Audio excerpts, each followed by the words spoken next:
السلام علیکم ورحمۃ اللہ وبرکاتہ۔ نحمده ونصلي على رسوله الكريم، اما بعد فاعوذ باللہ من الشیطان الرجیم، بسم اللہ الرحمن الرحیم۔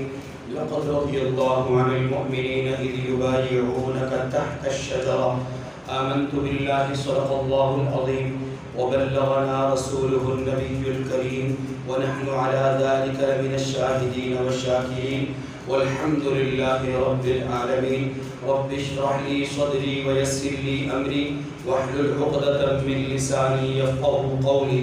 رب زدنی علما رب زدنی علما رب زدنی علما، سبحانک لا علم لنا الا ما علمتنا انک انت العلیم الحکیم۔ یا رب صل وسلم دائما ابدا على حبیبک خیر الخلق كلهم۔ اللهم صل على محمد وعلى آل محمد كما صليت على إبراهيم وعلى آل إبراهيم إنك حميد مجيد۔ اللهم بارك على محمد وعلى آل محمد كما باركت على إبراهيم وعلى آل إبراهيم إنك حميد مجيد۔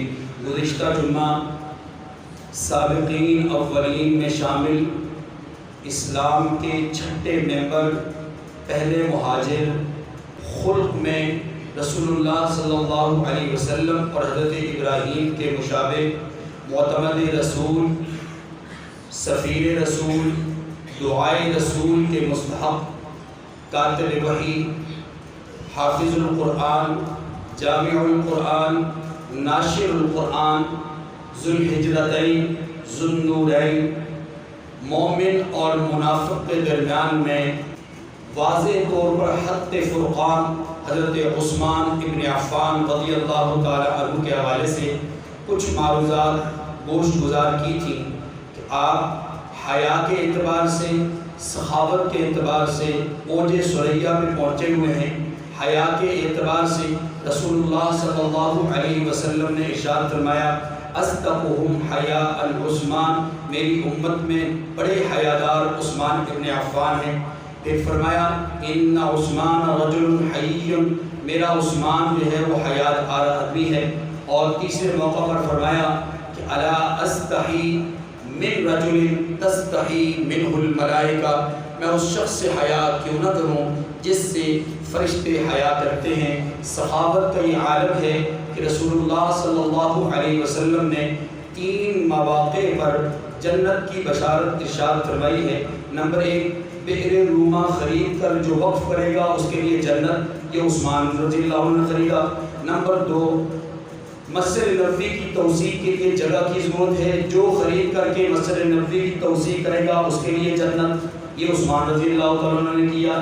نمبر 3، جیش عسرہ غزوہ تبوک کے موقع پر ایک دفعہ 900 یا 1000 اونٹ سامان سے لدے ہوئے دیے، پھر آپ نے 1000 دینار پیش کیے تو رسول اللہ صلی اللہ علیہ وآلہ وسلم نے ان دیناروں کو اپنی گود میں ایسے الٹا کر کے ارشاد فرمایا ما ضر عثمان ما عمل بعد اليوم، یہ تیسری دفعہ جنت کی بشارت تھی مال خرچ کرنے پر۔ یوں تو آپ صلی اللہ علیہ وسلم نے حضرت عثمان رضی اللہ تعالیٰ عنہ کو 10 سے زیادہ بار جنت کی بشارت سنائی ہے، اور آپ ان 10 لوگوں میں بھی شامل ہیں جن کو رسول اللہ صلی اللہ علیہ وسلم نے ایک ہی مقام پر، ایک ہی جگہ پر جنت کی بشارت دی، جن کو عشرہ مبشرہ کہتے ہیں۔ رسول اللہ صلی اللہ علیہ وسلم نے ان کی حیا، ان کی سخاوت کے حوالے سے فضائل بیان کرنے کے ساتھ ساتھ ویسے بھی ان کی سیرت اور ان کے اخلاق کو مد نظر رکھتے ہوئے ان کے بہت سارے فضائل اور مناقب ارشاد فرمائے ہیں۔ مثلا آپ صلی اللہ علیہ وسلم نے یہ بھی ارشاد فرمایا ہے کہ فَإِنَّهُ مِنْ أَشْبَهِ أَصْحَابِي بِي خُلُقًا، کہ یہ وہ شخص ہیں کہ جو میرے صحابہ میں سب سے زیادہ اخلاق میں میرے مشابہ ہیں۔ پھر یہ ارشاد فرمایا کہ عثمان وہ آدمی ہے کہ قیامت کے دن فَتُغْرَقُ لَهُ الْجَنَّةُ، جنت اس کے لیے چمکے گی۔ پھر آپ صلی اللہ علیہ وسلم نے عثمان ابن عفان کے حوالے سے ایک موقع پر فطروں کا ذکر کرتے ہوئے ارشاد فرمایا کہ هذا يومئذ على الحق، یہ آدمی اس دن حق پر ہوگا۔ حالت یہ تھی کہ حضرت عثمان تھوڑا فاصلے سے ایسے گزر رہے تھے، سر کے اوپر کپڑا ڈالا ہوا تھا، چہرہ پہچانا جا نہیں رہا تھا۔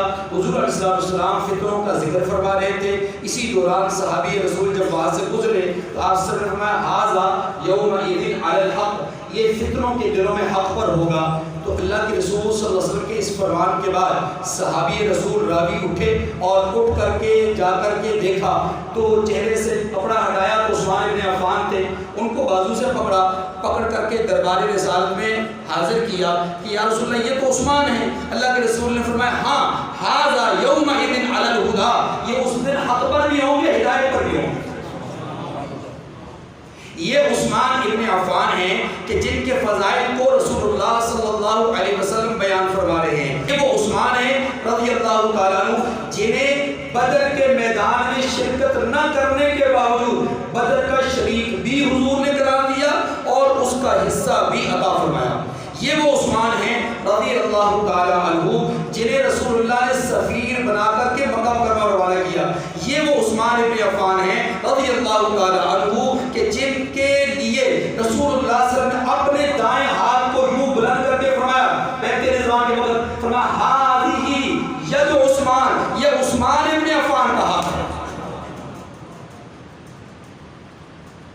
آپ صلی اللہ علیہ وسلم نے ان کے حوالے سے پیشن گوئی فرمائی۔ پہلی پیشن گوئی، آپ صلی اللہ علیہ وسلم جبل احد پہ چڑھے، فرمایا اسلک جبل فإن علیک نبی و صدیق و شہیدان، تجھ پر ایک نبی، ایک صدیق، دو شہید ہیں۔ چار لوگ تھے، رسول اللہ، حضرت بکر، حضرت عمر، حضرت عثمان۔ آپ نے فرمایا ایک نبی ہے تجھ پر، ایک صدیق ہے اور دو شہید ہیں۔ وہ حضرت عثمان کی شہادت کی خبر حضور نے پہلے ہی دے دی۔ پھر فتنوں کا تذکرہ ایک موقع پر کیا تو آپ صلی اللہ علیہ وسلم نے اس کا پر فرمایا یقتل ھذا فیھا مظلوما، کہ یہ آدمی اس فتنے کے زمانے میں مظلومیت کے عالم میں قتل کیا جائے گا، وہ ایک مظلوم مارا جائے گا جن کی مظلومیت کی گواہی رسول اللہ صلی اللہ علیہ وسلم نے دی، جن کے تقوی، طہارت، پاکیزگی کو قرآن نے بیان کیا۔ قرآن نے 1200 آیات میں صحابہ اکرام کے مقام کو بیان کیا اور ہر آیت کے مصداق میں عثمان بن عفان شامل ہیں۔ رسول اللہ صلی اللہ علیہ وسلم کی نے حضرت عثمان کی خصوصیات کے حوالے سے جو باتیں ارشاد فرمائی، عملی طور پر جب ہم دیکھتے ہیں تو آپ کی زندگی میں 3 خصوصیات ہیں، 3 بڑی باتیں ہیں۔ نمبر 1 حیا، کوٹ کوٹ کے بھرا ہوا۔ نمبر 2 سخاوت، کوٹ کوٹ کے بھری ہوئی ہے، جس کی وجہ سے آج بھی لوگ ان کو غنی کے نام سے، غنی کی صفت سے جانتے ہیں اور آج بھی ان کا اکاؤنٹ مدینہ منورہ میں کھلا، ان کے نام پہ آج بھی مدینہ منورہ میں ہوٹل موجود ہے اور جس کی آمدن آج بھی غرباء میں تقسیم کی جاتی ہے۔ واہ عثمان تیری غنا کو، واہ عثمان تیری حیا کو، واہ عثمان تیری سخاوت کو۔ میں سلام یقیناً پیش کرتا ہوں کہ آج 1400 سال گزرنے کے باوجود آپ کی سخاوت جاری ہے، اور اگر کسی کو تسلیم ہو یا نہ ہو، جو نہیں مانتا عثمان بن عفان کو، مسجد نبوی میں جانا چھوڑ دے، ریاض الجنہ میں جانا چھوڑ دے، کیونکہ ریاض الجنہ کی جگہ، اس میں سے بہت بڑی جگہ حضرت عثمان بن عفان نے خرید کر کے مسجد کی توسیع کے لیے وقف کی ہے۔ لیکن وہاں تو ٹکرے مارتے ہیں جانے کے لیے اور عثمان بن عفان کو مانتے نہیں۔ پھر حضرت عثمان بن عفان رضی اللہ تعالیٰ عنہ کے اندر تیسری خصوصیت، میں نے عرض کیا ایک حیا، دوسری سخاوت اور تیسری قربانی۔ آپ نے بے انتہا قربانیاں پیش کی۔ سب سے پہلے جب 6 نمبر پر یا 5ویں نمبر پر مسلمان ہوئے تو آپ کے چچا نے آپ پر ظلم کی انتہا کی، آپ کو مکہ چھوڑ کر کے ہجرت کر کے حبشہ کی طرف جانا پڑا۔ اسلام کے پہلے مہاجر تھے، ایک دفعہ گئے، حالات کی سازگاری کی خبر ملی، واپس مکہ آئے، حالات سازگار نہیں تھے تو کچھ دنوں کے بعد پھر ہجرت کی، 2 دفعہ ہجرت کی، ذوالہجرتین ہیں۔ اب کی بوقت شہادت جو قربانیاں ہیں، ان قربانیوں کو پڑھ کر سن کر آنکھیں نمناک ہو جاتی ہیں، دل غمگین ہو جاتا ہے، انسان حیران و پریشان ہو جاتا ہے کہ 44 لاکھ مربع میل کا حکمران، 3 بر اعظموں کا حکمران، 3 بر اعظموں پر اسلامی نظام نافذ کیا، 22 لاکھ مربع میل سے اسلامی نظام کی ترویج 44 لاکھ میں کی، قرآن مجید کو جمع کر کے ایک مصحف بنایا اور اس کی پھر تشہیر کی۔ قربانی کا عالم یہ ہے کہ اتنے بڑے خلیفہ ہونے کے باوجود سیدنا حضرت علی المرتضیٰ رضی اللہ تعالیٰ عنہ آ کر کے عرض کرتے ہیں کہ امیر المؤمنین آپ اجازت مرحمت فرمائیے، ان بلوائیوں کو، ان باغیوں کو ہم تیر کر دیں، یہ ہمارے لیے مٹانا ختم کرنا مشکل کام نہیں۔ آپ فرماتے ہیں کہ میں اپنی ذات کی وجہ سے مدینۃ الرسول کو خون سے رنگین نہیں ہونے دوں گا۔ رسول اللہ نے پیشن گوئی فرمائی تھی، اے عثمان، عسى اللہ ان یلبسک قمیصا، ہو سکتا ہے کہ اللہ آپ کو قمیص پہنائے، اور دوسری روایت میں اس قمیص سے مراد قمیص خلافت ہے۔ اللہ کے رسول نے فرمایا آپ کو قمیص خلافت پہنائی جائے، ہو سکتا ہے۔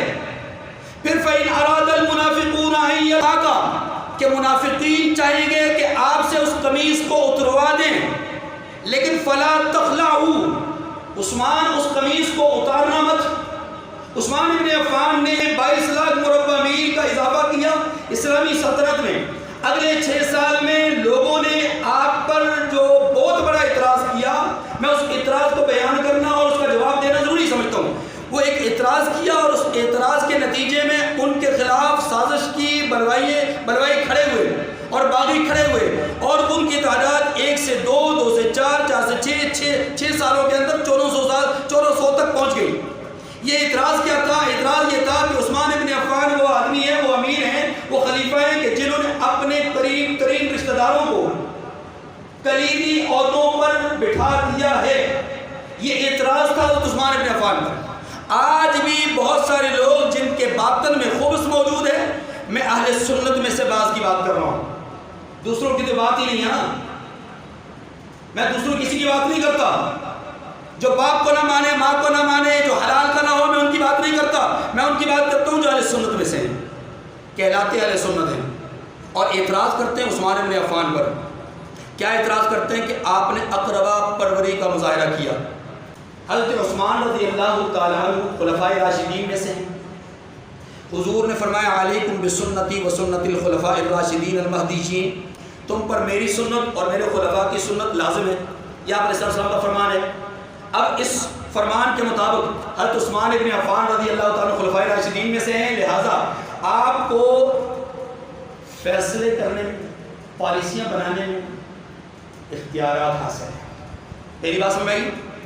آپ چونکہ خلفائے راشدین میں سے ہیں تو آپ کو پالیسیاں بنانے میں، فیصلے کرنے میں اختیارات حاصل ہیں۔ ہاں البتہ یہ بات ذہن میں رکھ لیجیے گا، اصول میں انحراف نہیں کر سکتے، اصول میں انحراف، اور وہ کوئی مائی کا لال عثمان بن عفان کی تاریخ سے، سیرت سے اصول میں انحراف ثابت نہیں کر سکتا۔ ہاں فروع میں وہ پہلوں کے بھی تابع نہیں، فروع میں وہ پہلوں کے بھی تابع اس لیے کہ وہ بذات خود اپنی ذات کے اعتبار سے مستقل ایک حیثیت رکھتے تھے، مستقل ایک اتھارٹی ہیں۔ حضرت عثمان رضی اللہ تعالی عنہ کے مقرر کردہ جو لوگ ہیں، ان پر اصحاب رسول نے، جنہوں نے حضور کے زمانے میں قربانیاں دی ہیں، جنگیں لڑی ہیں، جن کے تقوی کو، طہارت کو، پاکیزگی کو، نظافت کو، ایمان کو، فلاح کو، کامیابی کو قرآن نے بیان کیا، ان میں سے کسی ایک صحابی نے بھی اعتراض نہیں کیا۔ صحابی رسول نے، اصحاب رسول نے اعتراض نہیں کیا۔ اب اعتراض کرنے والے کون لوگ ہیں؟ جو صحابہ کے بعد آنے والے لوگ ہیں۔ تو جب صحابہ اعتراض نہیں کر رہے تو صحابہ کے بعد والوں کو اعتراض کرنے کا حق ہی نہیں پہنچتا۔ اصولی طور پر یہ بھی ذہن میں رکھیے کہ حضرت عثمان رضی اللہ تعالیٰ عنہ کی اولاد میں 11 بیٹے تھے۔ کتنے؟ 11 بیٹے تھے۔ ایک بیٹا بھی آپ نے کسی عہدے پر نہیں بٹھایا، کلیدی تو بہت دور کی بات ہے، چھوٹے سے کسی عہدے پر نہیں بٹھایا، تو اقربا پروری کیسے ہو گئی؟ عثمان ابن عفان رضی اللہ تعالیٰ عنہ کے سامنے 2 لوگ، ایک کا نام محمد بن حذیفہ ہے، یہ حضرت عثمان ابن عفان کے لیے پالک تھے۔ انہوں نے مطالبہ کیا کہ مجھے بھی کوئی عہدہ دیا جائے، حضرت عثمان نے انکار کر دیا۔ اس انکار کی وجہ سے یہ شخص حضرت عثمان کے خلاف ہو گیا، جو لے پالک تھا وہ ہی حضرت عثمان کے خلاف ہو گیا۔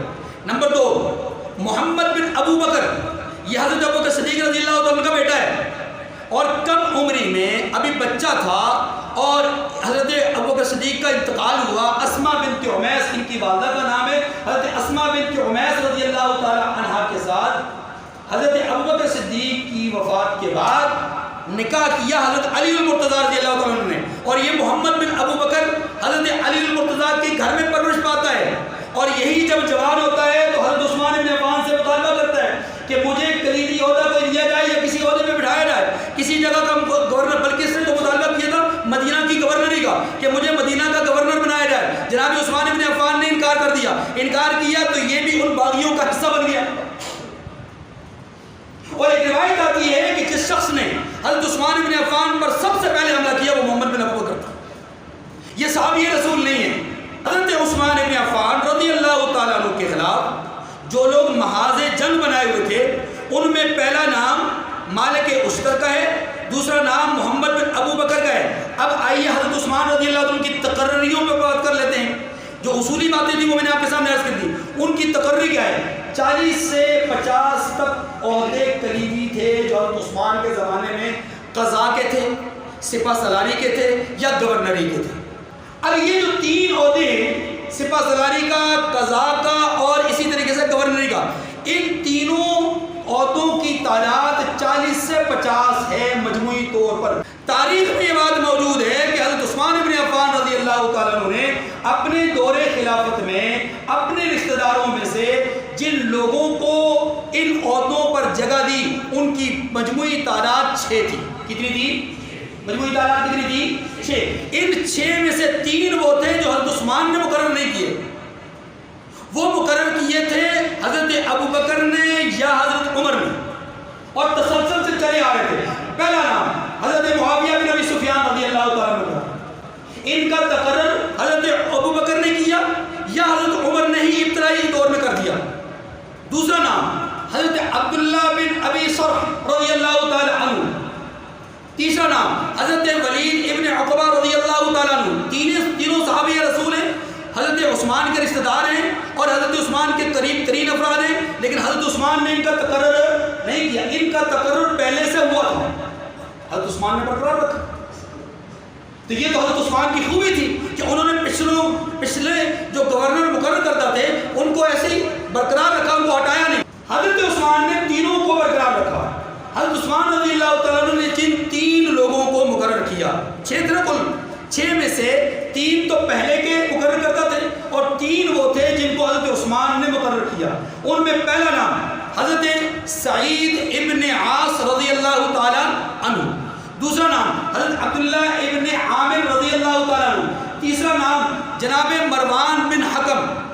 ان کو بعض لوگ صحابی کہتے ہیں اور اکثر لوگ تابعی کہتے ہیں. ہم اس وقت رحمہ اللہ کہہ دیتے ہیں. مروان ابن حکم 3 لوگ. پہلا نام سعید ابن عاص، دوسرا نام عبداللہ بن عامر، تیسرا نام مروان ابن حکم. ان تینوں کو حضرت عثمان نے اپنے دور خلافت میں مقرر کیا. اب پرسنٹیج دیکھ لیں تو 90%، 90% حکمران وہ ہیں، 90% گورنر وہ ہیں، 90% سپہ سالار وہ ہیں، 90% قاضی وہ ہیں جو پہلے سے مقرر ہیں یا حضرت عثمان کے رشتہ دار نہیں. 3 رشتہ دار ہیں جن کو حضرت عثمان نے مقرر کیا. جی لازم آگی اب اگلی بات سمجھیے. انگشت بند نہ ہونے کی ضرورت ہے اس بات پہ کہ قریب ترین رشتہ دار ہو، اقربا پروری ہو تو اس کا تقاضا یہ ہوتا ہے کہ سب سے پہلے اپنے بیٹوں کو عہدے دیے جائیں. وہ نہیں دیے. لے پالن کو دیا جائے، وہ نہیں دیا. کسی ایسے فرد کو دیا جائے جس کا طوطی بولتا ہو، جیسے محمد بن ابوبکر پہلے خلیفہ کا بیٹا، لیکن نہیں دیا. قربا پروری کا مطلب کیا ہوتا ہے؟ فائدہ پہنچانا. تو فائدہ پہنچانے کے لیے ضروری ہے کہ اہم ترین جگہوں پہ، محفوظ ترین جگہوں پہ عہدے دیے جائیں. اور حضرت عثمان نے کیا کیا؟ سعید ابن عاص کو اور اسی طریقے سے عبداللہ بن عامر کو اور پھر مروان بن حکم کو ابتدائی طور پر، ان تینوں کو اسلامی حدود کے بارڈر میں کھڑا کیا بصرہ میں. اور اس کے پیچھے آپ جانتے ہیں کہ ایرانی مجوسی اسلام کے بڑے دشمن وہ تھے. حضرت عثمان بن عفان نے وہاں پر اپنے رشتہ دار کو کھڑا کیا. دشمن کے بالکل سینے پہ گویا دشمن کے سینے پہ خم ٹھوک کے اپنے رشتہ دار کو کھڑا کر کے ثابت کیا کہ میں اسلام کے لیے اپنے رشتہ داروں کو بھی قربان کر سکتا ہوں. اور اعتراض کر رہے ہو کیا عثمان نے اپنے رشتہ داروں کو قریبی عہدے دیے؟ تم اعتراض کرتے ہو ابو بکر پہ، تم اعتراض کرتے ہو عمر پہ، تم اعتراض کرتے ہو عثمان پہ، تمہارا اعتراض ہے حضرت حفصہ پہ، تمہارا اعتراض ہے سیدہ عائشہ پہ، تمہارا اعتراض ہے ابو سفیان پہ، تمہارا اعتراض ہے سیدنا معاویہ پہ رضی اللہ تعالیٰ عنہ. یہ وہ لوگ ہیں کہ جنہوں نے علم کی تبلیغ کی، اسلام کی تبلیغ کی اور نظام اسلام کو غالب کیا. تم اس لیے ان پر اختلاف کرتے ہو، ان پر اعتراض کرتے ہو، تم ان کو داغدار بنانا چاہتے ہو تاکہ اسلام داغدار ہو جائے. اس لیے بات سمجھیے، حضرت عثمان بن عفان رضی اللہ تعالیٰ نے 3 قریبی عہدوں پر جن لوگوں کو کھڑا کیا ان میں سے تینوں کو بارڈر پہ کھڑا کیا. آخر میں جا کر کے حضرت عثمان نے مروان بن حکم کو بارڈر سے بلا کر کے اپنا منشی مقرر کیا. بالکل آخری وقت میں جاتا، ورنہ ابتدائی طور پہ بارڈر پہ وہ بھی تھے. اب حضرت عثمان کے بعد حضرت علی المرتضیٰ رضی اللہ عنہ کی خلافت آتی ہے تو حضرت عثمان رضی اللہ تعالیٰ عنہ نے تو اپنے 3 رشتہ دار مقرر کیے تھے. ذرا غور کیجیے گا، حضرت علی المرتضیٰ رضی اللہ عنہ نے پہلا کام آتے ساتھ یہ کیا کہ جتنے گورنر تھے نا پیچھے حضرت عثمان کے دور کے سب کو معزول کر دیا اور اپنے گورنر مقرر کیے. یہ پہلا کام کیا جو ان سے پہلے کسی خلیفہ نے نہیں کیا تھا. یہاں اعتراض نہیں کرتے، میرے نزدیک وہ بھی صحیح کیا ہے، لیکن تم اعتراض کرتے ہو عثمان بن عفان پہ تو یہاں پہ کرو. عثمان بن عفان پہ اعتراض مت کرو، اپنے آپ کو آسمان کی طرف تھوکنے والوں میں شمار مت کرو. آسمان کی طرف تھوکو گے تو تمہارا تھوکا تمہارے منہ پہ گرے گا. لقد رضی اللہ عن المؤمنین، اور جس کی وجہ سے 1400 صحابہ کو اللہ رضی اللہ فرما دے، اس کو تم کہو کہ یہ نعوذ باللہ اچھا نہیں تھا، تقویٰ اس کے اندر نہیں تھا، طہارت نہیں تھی، اس پر اعتراض کرو. اور اللہ کے رسول نے فطروں کا تذکرہ فرمایا.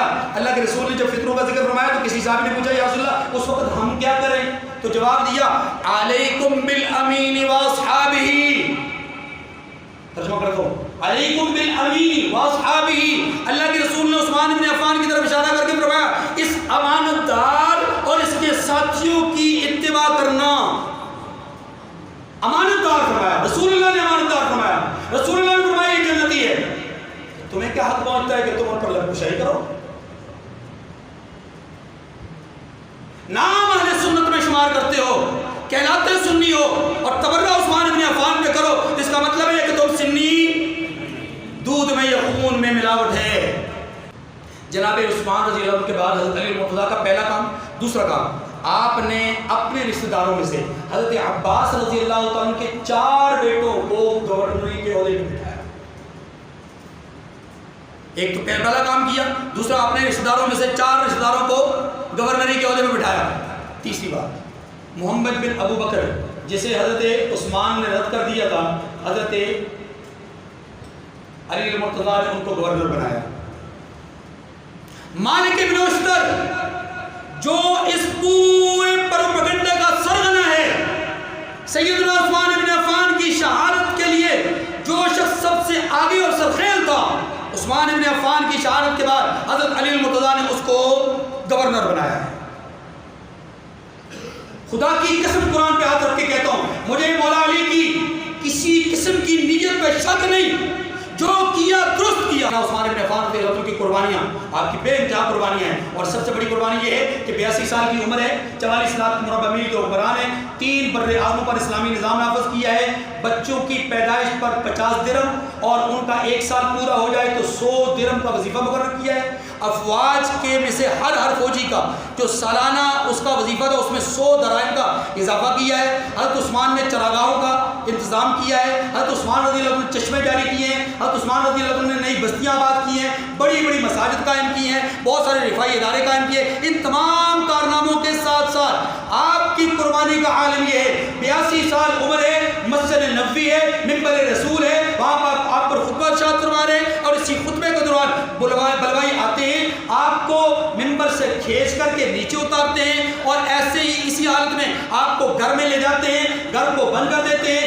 40 دن کا محاصرہ ہے. 40 دن کے محاصرے میں باہر سے پانی نہیں جا سکتا، باہر سے خوراک نہیں جا سکتی، باہر سے کچھ بھی امداد نہیں جا سکتی. 40 دنوں کے محاصرے کے بعد آپ کے گھر کی چھت کو توڑا گیا، آپ کے کے گھر کی چھت سے 6 یا 5 بلوائی اندر داخل ہوئے، جن میں محمد بن ابو بکر بھی تھے۔ حضرت عثمان رضی اللہ عنہ کی داڑھی کو پکڑا، کھینچا اور آپ کے اوپر وار کیا، آپ کے ہاتھ پر ضرب لگی، ہاتھ زخمی ہوا۔ آپ نے ارشاد فرمایا کہ اے لوگو، یہ میرا وہ ہاتھ ہے اللہ کی قسم جس نے اللہ کا قرآن لکھا تھا، تم نے اس کو زخمی کر دیا۔ پھر ظالموں نے آپ کی بیوی کو دوڑتے ہوئے آتے دیکھا تو آپ کی بیوی پر حملہ کیا، ان کی انگلیاں کٹ گئی۔ حضرت نائلہ رضی اللہ تعالیٰ عنہ صحابی رسول ہے، حضرت عثمان رضی اللہ تعالیٰ کے سر پہ برچھا لوہے کا مارا، آپ کے جسم اطہر سے، آپ کے سر سے خون کا فوارہ جاری ہوا۔ زبان پر الفاظ تھے، تلاوت قرآن پاک کر رہے تھے، اور تلاوت قرآن پاک کے وقت جب بلوائی آئے اس وقت تلاوت رک گئی، قرآن کھلا ہوا تھا۔ اب زبان پر جو الفاظ تھے وہ دعا تھی، اللہم اجمع امت محمد، اے اللہ امت محمد کو اتحاد نصیب فرما، اے اللہ امت محمدیہ کے اتحاد کو پارا پارا نہ کرنا، انتشار اور اختلاف سے بچا لینا، اے اللہ ان کو اجتماعیت نصیب فرما دینا۔ یہ الفاظ تھے، سر پہ برچھا لگا، خون کا فوارہ چھوٹا، خون کا فوارہ گرا۔ قرآن پاک کی آیت پر اس آیت کریمہ کے الفاظ یہ ہیں، فَسَيَكْفِيكَهُمُ اللَّهُ، اللہ ان کے لیے کافی ہے، فَسَيَكْفِيكَهُمُ اللَّهُ، اللہ ان کے لیے کافی ہے۔ اور رب محمد کی قسم تاریخ بتلاتی ہے کہ یہ سارے کے سارے بلوائی مارے گئے۔ فَسَيَكْفِيكَهُمُ اللَّهُ، جس رب نے ایک جان کے لیے 1400 جانوں کا نذرانہ قبول کرنے کا اعلان کیا ہو، وہ رب اس ایک جان کو کیسے ضائع ہونے دے سکتا ہے؟ آپ کو شہید کر دیا گیا، 3 دن تک آپ کا جنازہ نہیں پڑھنے دیا گیا، ان بلوائیوں نے راستہ روکا۔ لوگ کہتے ہیں صحابہ کہاں تھے، لوگ